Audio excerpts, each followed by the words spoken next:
Jake woke to the sound of alarms blaring throughout the ship.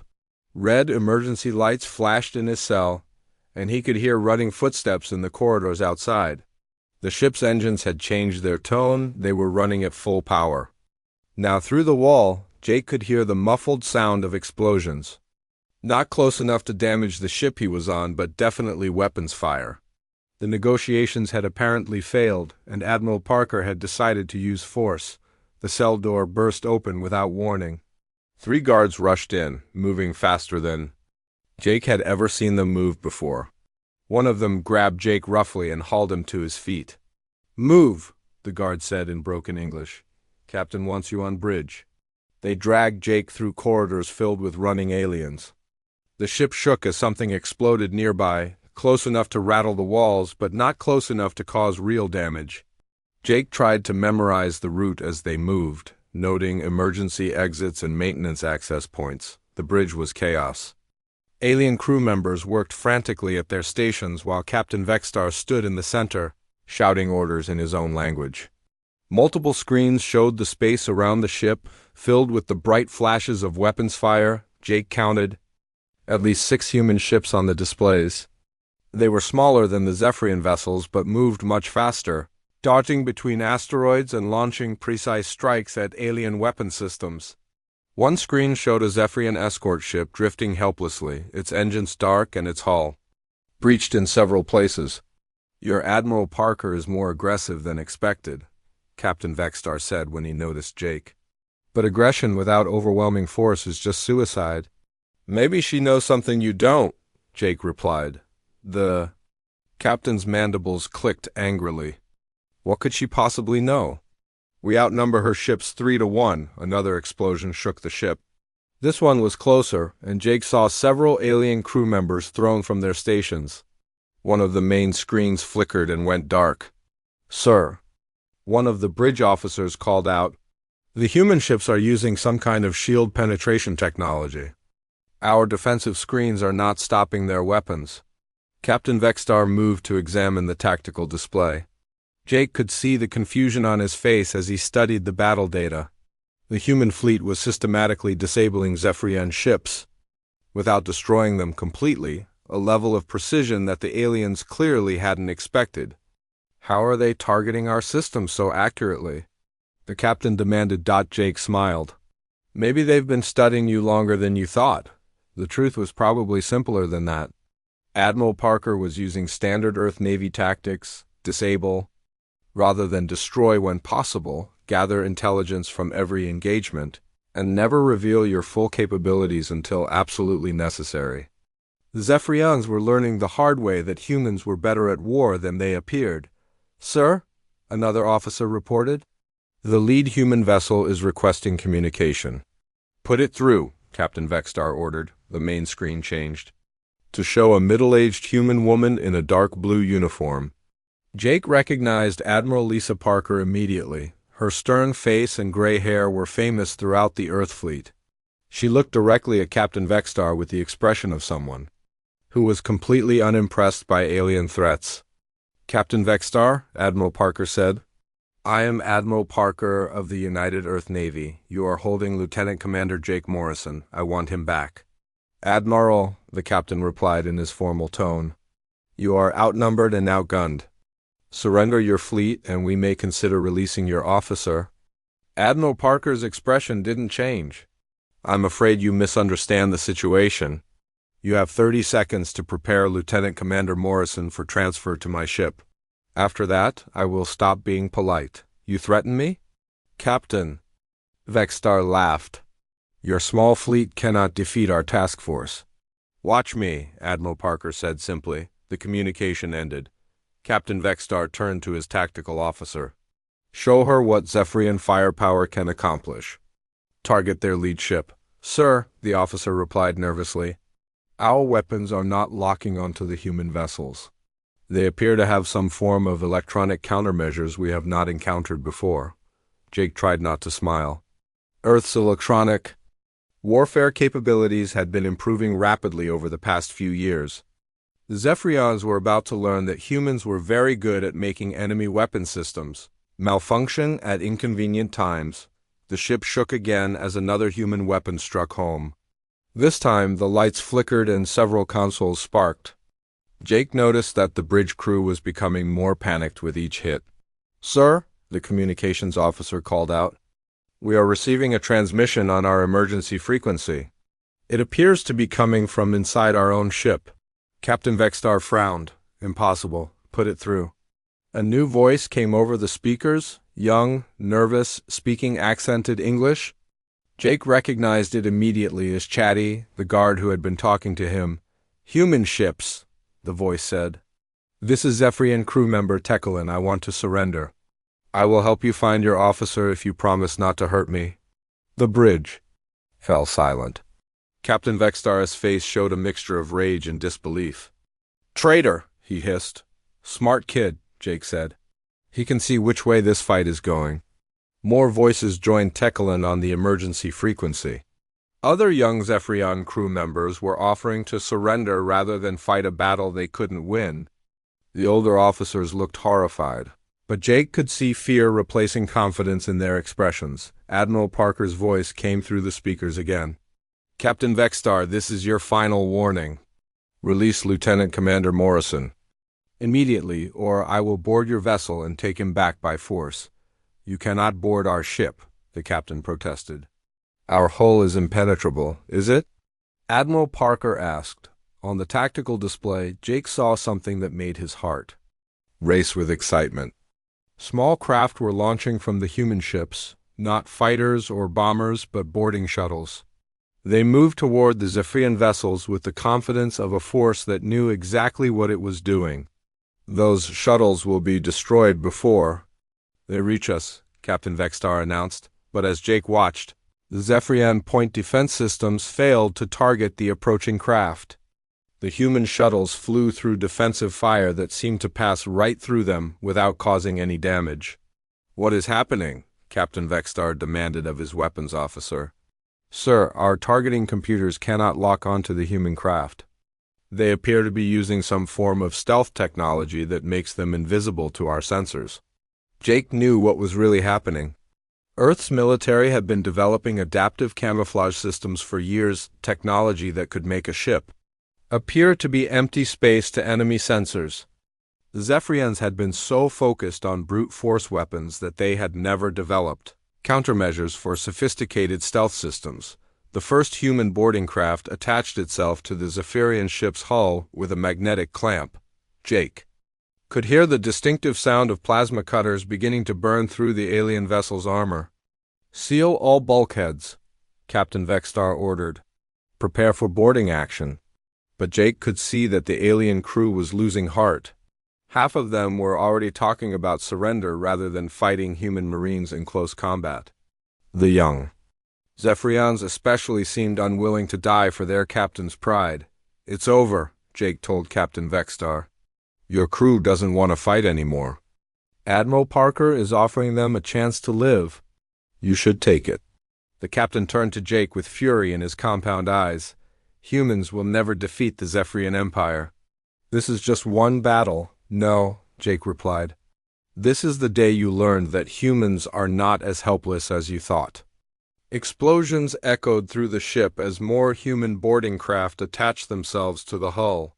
Jake could hear the sound of plasma cutters working in multiple locations. Admiral Parker wasn't taking any chances. She was sending boarding parties to several points simultaneously. The ship's internal communication system crackled to life. "All Zephyrian crew members," Admiral Parker's voice announced, "lay down your weapons and report to your quarters. Anyone who surrenders peacefully will be treated according to the laws of war. Anyone who resists will be dealt with accordingly." Jake looked at Captain Vextar and saw defeat in the alien's posture. The proud commander who had captured him so easily was now facing the reality that his prey had much sharper teeth than expected. "The human fleet will leave this system," the captain said desperately, "but they will not stay to protect your colonies." "We will return with a larger force." "Maybe," Jake agreed. "But next time you'll know what you're really fighting." The sound of cutting tools was getting closer to the bridge. Soon, Admiral Parker's Marines would break through the bulkheads and rescue Jake from his cell. But more importantly, they would take this entire Zephyrian task force as prisoners. Jake smiled as he thought about Dr. Keshlix and her research into human weaknesses. She was about to learn that the most dangerous human trait wasn't physical strength or advanced technology. It was the simple fact that humans never stopped fighting for their own people. Jake Martinez stepped off the transport shuttle and onto the deck of the Horizon's Edge. The metal floor felt cold under his boots. He carried 2 bags. One held his clothes and personal items. The other held his cooking tools and ingredients. From Earth, this was his new home for the next 2 years. The ship was huge. Jake had seen pictures, but being inside was different. The walls curved upward and glowed with a soft blue light. Everything looked clean and new. He could hear strange sounds echoing through the halls. Some were mechanical. Others sounded like voices, but not human voices. "You must be the new cook," said a voice behind him. Jake turned around. A tall woman in a blue uniform walked toward him. She had short brown hair and kind eyes. Her name tag read Lisa Park, Communications. "That's me," Jake said. "Jake Martinez." "Welcome." "Aboard? I'm Lisa. I'll show you to your quarters and then to the kitchen." She picked up one of his bags. "How was the trip from Earth?" "Long," Jake said.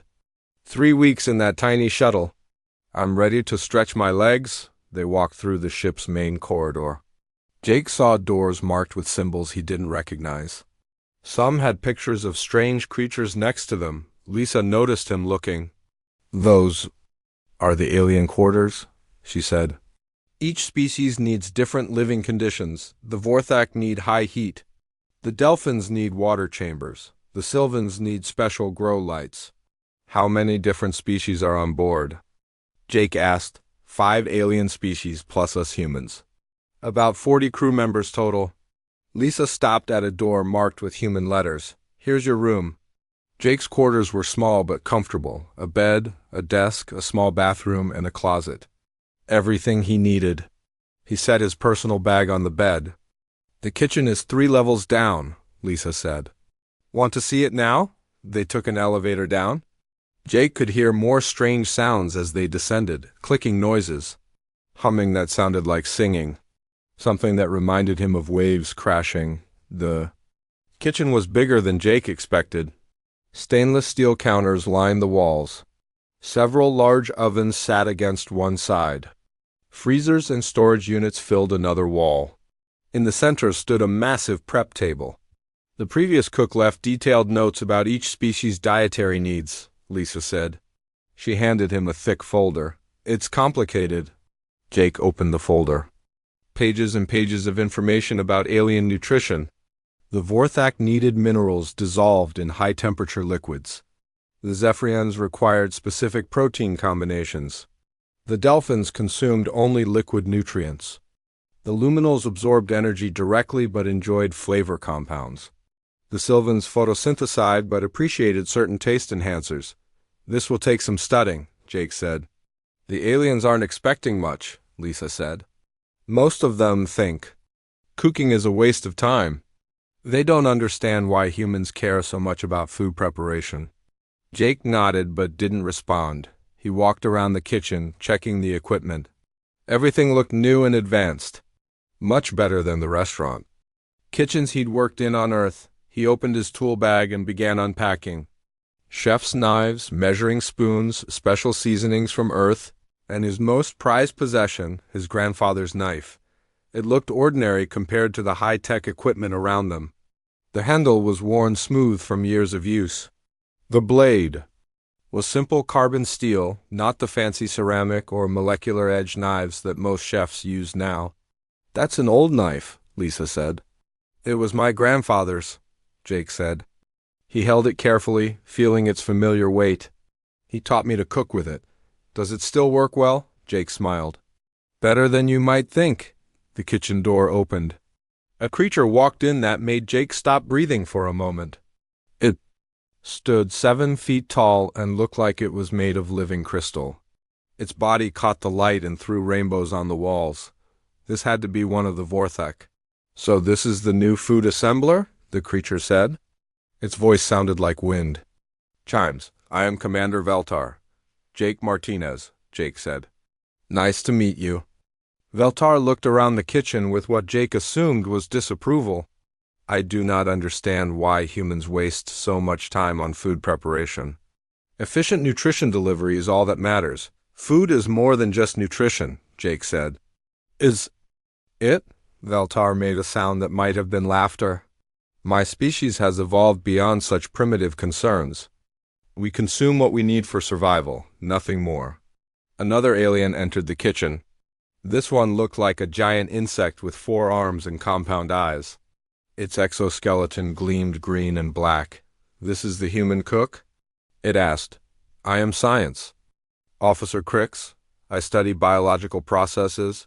Your species' obsession with food rituals fascinates me from a purely academic perspective. Rituals? Jake asked. The unnecessary preparation steps. The arrangement of food for visual appeal. The addition of substances that provide no nutritional benefit.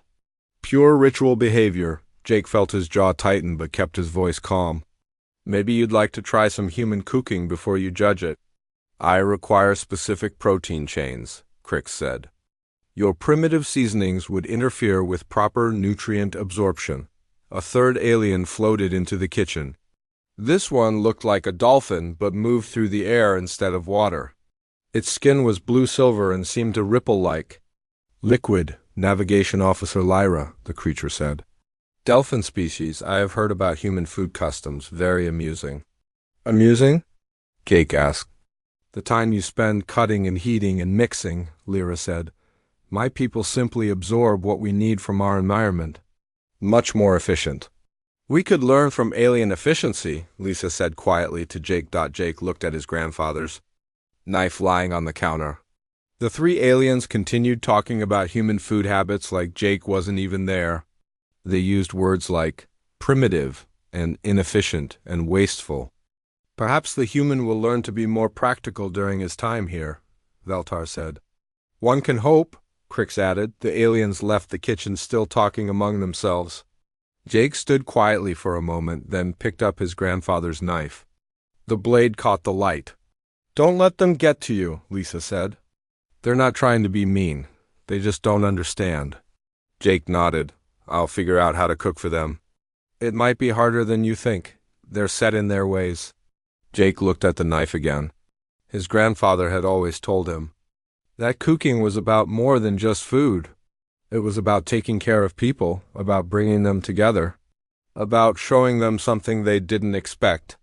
We'll see, Jake said. Jake's first week on the horizon's edge was harder than he expected. Each alien species had strict dietary requirements that seemed impossible to satisfy. He spent hours reading the nutrition files and testing different combinations of ingredients. The Vorthek needed minerals dissolved in liquids heated to temperatures that would burn human skin. Jake had to use special equipment just to prepare their meals safely. Commander Veltar inspected every batch and found something wrong with each one. Too much iron content, Veltar would say, or the calcium ratio is incorrect. Never a simple thank you or acknowledgement that Jake was trying. The Zephyrians were even more difficult. Science Officer Crix required exact protein measurements down to the gram. The insect-like alien would analyze each meal with a handheld scanner before consuming it. Your preparation methods introduce contamination, Crix told Jake on the 3rd day. The proteins are damaged by your heating process. How else am I supposed to cook them? Jake asked. Cooking is the problem, Crix said. Raw nutrients maintain their molecular structure. Jake tried serving raw protein to Crix the next day. The alien scanned it and shook his head. Now the proteins are degraded by exposure to your atmosphere. Perhaps you should consider a different profession. The dolphins frustrated Jake in a different way. Navigation Officer Lyra needed liquid nutrients, which seemed simple enough. But she wanted the liquids at specific temperatures and with exact mineral contents that changed based on her daily activities. Today I performed complex calculations, Lyra told Jake. My brain chemistry requires additional phosphorus compounds. Jake mixed the compounds into her liquid meal. Lyra tasted it and made a disgusted sound. This tastes like processed waste. She said, "Do all humans have such poor sensory abilities?" "What's wrong with it?" Jake asked. "Everything. The texture is wrong. The temperature fluctuates. The mineral balance is crude." Lyra looked at him with what seemed like pity. "Perhaps your species should stick to simpler tasks." The luminals were the strangest to feed. They absorbed energy directly from special lamps, but they also enjoyed flavor compounds that Jake had to mix into vapor form. Officer Zen would float near the vapor dispensers and seem to taste the air. "Your flavor combinations lack sophistication," Zen told Jake. "They are too basic, too human." "What does that mean?" Jake asked. "Human senses are limited," Zen explained. "You cannot perceive the full spectrum of taste. Your preparations reflect this deficiency." The Sylvans were plant-like creatures who got most of their energy from special grow lights. But they also consumed what they called enhancement compounds that Jake had to extract from various earth plants he'd brought with him. Officer Bloom was the politest of the aliens, but her criticism still stung. "Your extraction methods are inefficient," she said gently. "The compounds are degraded. On my homeworld, we have specialists who can extract pure essences. Perhaps you need more training." By the end of the first week, Jake felt exhausted and frustrated. Every meal he prepared was criticized. Every technique he used was called primitive or inefficient. The aliens treated him like a child who didn't understand basic nutrition. The other humans on the ship tried to be supportive. Lisa would eat in the kitchen with him and praise his cooking. "This tastes great," she would say about the human meals he prepared. "Don't listen to them. They don't understand good food." Engineer Pete Collins also tried to help. He was a big man with calloused hands who reminded Jake of construction workers he'd known on Earth. "They're just different," Pete said. "Maybe cooking isn't important to them like it is to us." But Jake could see that even the humans were embarrassed by the constant criticism. When the aliens mocked human food customs, Lisa and Pete would look uncomfortable. They wanted to defend Jake, but they also wanted to fit in with the crew. "Maybe we should try to be more like them," Lisa suggested one evening. "More efficient, less focused on taste and more on nutrition." Jake was chopping vegetables for the next day's meals. His grandfather's knife moved smoothly through the carrots and onions. The familiar motions helped him think. "My grandfather always said that food is about more than just staying alive," Jake said. "What did he mean?" Pete asked. "He said that how you prepare food shows who you are. It shows that you care about the people you're feeding. The aliens don't see it that way," Lisa said.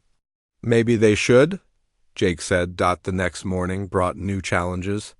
Commander Veltar entered the kitchen while Jake was preparing the daily meals. The crystalline alien watched Jake work with obvious disapproval. "Your movements are wasteful," Veltar said. "You spend too much time on each preparation step. A simple nutrient dispenser would be more efficient."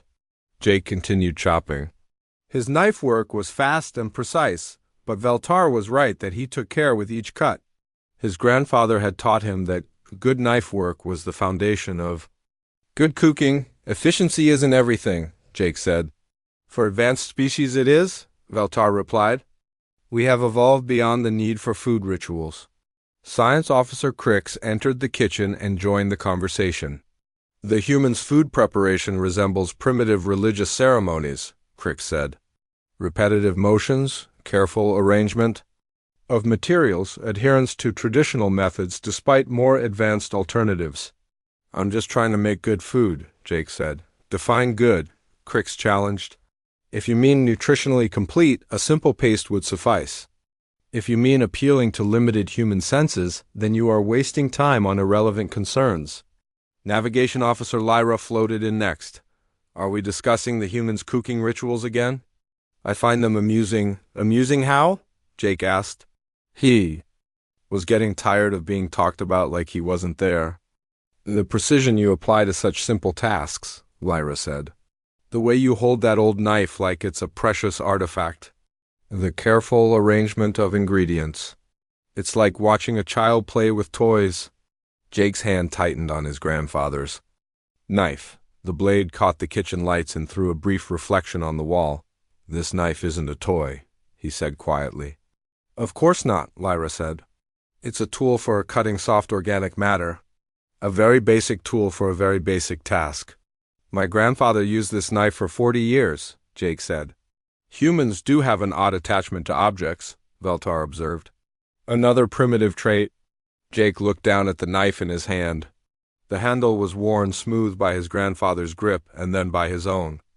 The blade had been sharpened thousands of times, but still held a perfect edge. To these aliens, it probably did look like a primitive tool, but Jake knew things about this knife that the aliens couldn't guess. Things his grandfather had taught him, things that had nothing to do with cooking. "Perhaps you will learn more efficient methods during your time here," Crick said.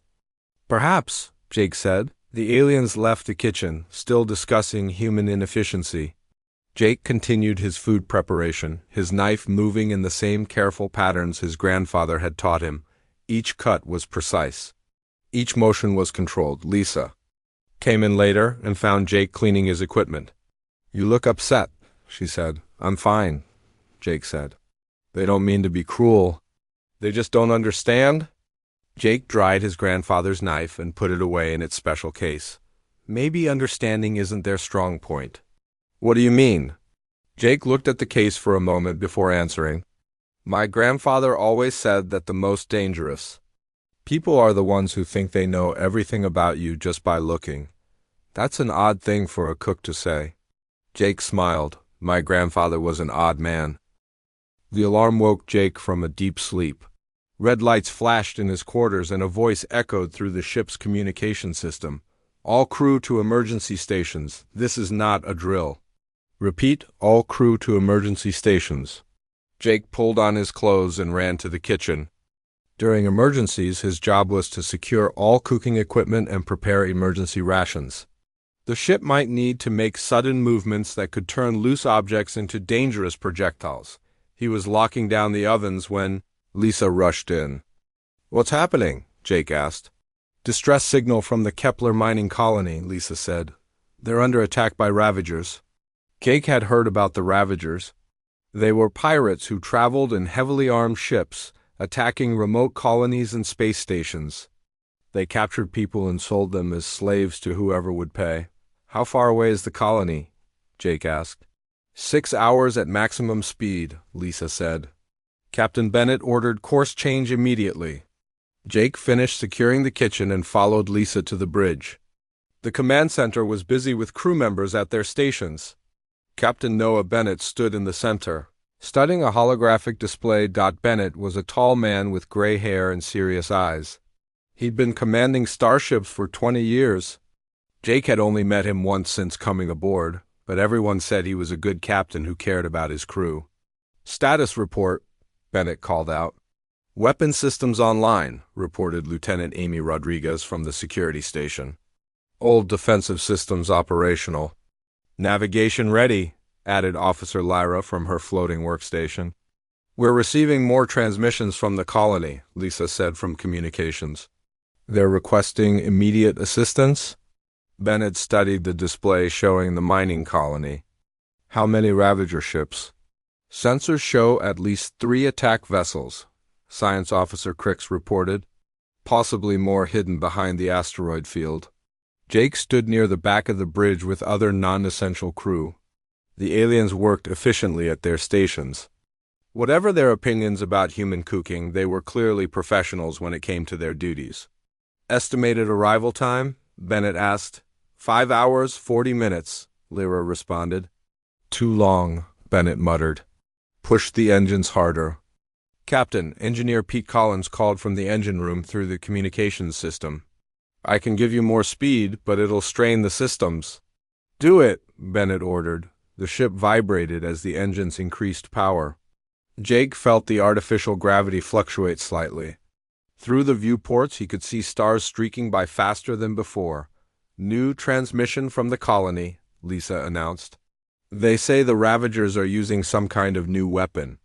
It's disabling their defensive systems." "What kind of weapon?" Bennett asked. "Unknown," Lisa replied. "The transmission is breaking up." Commander Veltar spoke from the tactical station. Ravagers typically use conventional weapons.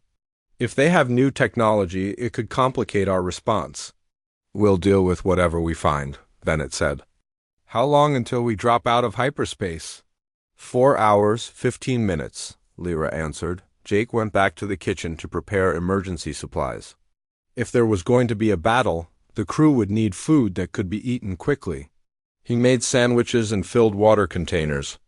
Simple food that wouldn't require heating or special preparation. As he worked, he thought about the mining colony. Hundreds of people live there, mining rare minerals from the asteroid belt. Families with children.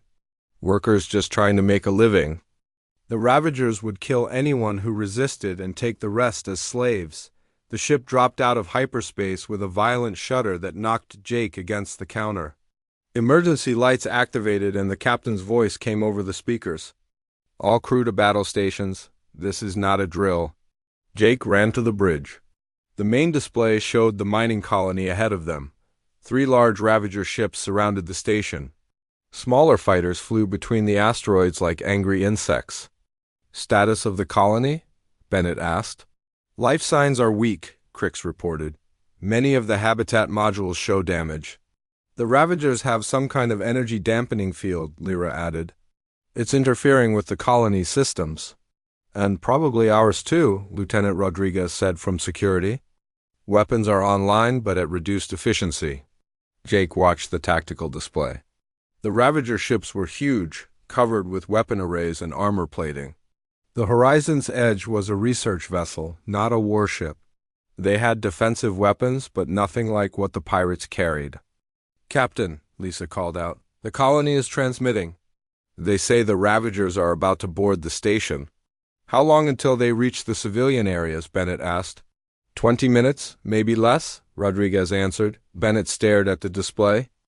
Jake could see him calculating odds and possibilities. The captain was trying to figure out how to save the colony without getting his own crew killed. Move us into attack position, Bennett ordered. Target the lead Ravager ship. Sir, Commander. Veltar said, their energy dampening field will reduce our weapons' effectiveness by 60%. Then we'll have to get closer, Bennett replied. The ship moved toward the Ravager fleet. Jake felt the deck vibrate as the weapon systems charged. On the display, he could see the enemy ships turning to face them. They're launching fighters, Rodriguez reported. Small attack craft swarmed from the Ravager ships. They moved fast, dodging between asteroids and firing energy weapons at the Horizon's Edge. Shields at 80%, Crix called out. Return fire, Bennett ordered. The ship's weapons fired back at the fighters. Some were destroyed, but more kept coming. The bridge filled with the sound of impact alerts and system warnings. Shields at 60%, Crix reported. Captain, we're taking heavy damage, Rodriguez said. Our weapons can't penetrate their energy field at this range. Move us closer, Bennett ordered. Sir, that will put us in range of their main weapons, Valtar warned. Do it anyway. The ship accelerated toward the nearest Ravager vessel. The enemy ship opened fire with massive energy cannons that lit up space like lightning. The Horizon's Edge shook under the impact. Shields at 30%, Crix announced. Hull breach on deck 7, Pete reported from engineering. Jake gripped the railing as the ship rocked from another hit. Through the viewports, he could see the Ravager ship growing larger as they approached. Firing all weapons, Rodriguez called out. The ship's guns targeted the enemy vessel. Several hits sparked against the Ravager's hull, but their shields absorbed most of the damage. Minimal effect, Valtar reported. Their armor is too strong. Sir, Lisa said urgently, the Ravagers are boarding the colony station. They've breached the civilian sectors. Bennett's face was grim. How long until they take control? 10 minutes, Rodriguez estimated. We're not going to make it in time, Bennett said quietly. Another massive hit rocked the ship. Sparks flew from control panels and the lights flickered. Shields at 15%, Crix reported. One more hit like that and we lose them completely. Captain, Rodriguez said, the Ravagers are launching boarding pods at us. On the display, Jake could see small attack craft separating from the enemy ships. They were headed straight for the Horizon's Edge. How many? Bennett asked. At least 6 pods, Rodriguez answered. Each one carries a full assault team. Time to impact? 3 minutes. Bennett looked around the bridge. All security teams to defensive positions. Seal all non-essential areas. Prepare for boarding action. Jake felt his stomach drop. The Ravagers were coming aboard the ship. These weren't just pirates. They were killers who took pleasure in causing pain.